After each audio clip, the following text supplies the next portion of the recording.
ગાયનું સ્વરૂપ લઈને ગાયના ધણમાં જાઉં છું અને ગોધમાની શાન ઠેકાણે લાવું છું.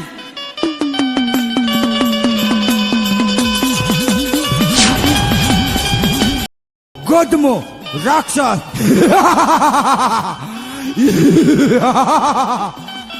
હે ગોધમા, મારા આ ત્રિશૂલના પ્રહારથી આ પૃથ્વી પર કોઈ તને નહીં બચાવી શકે.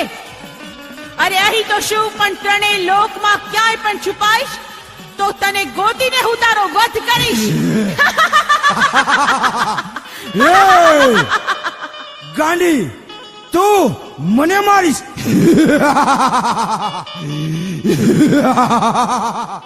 હું ગોધમો રાક્ષસ! તો યુદ્ધ કરવા તૈયાર થઈ જા. તૈયાર થઈ જા.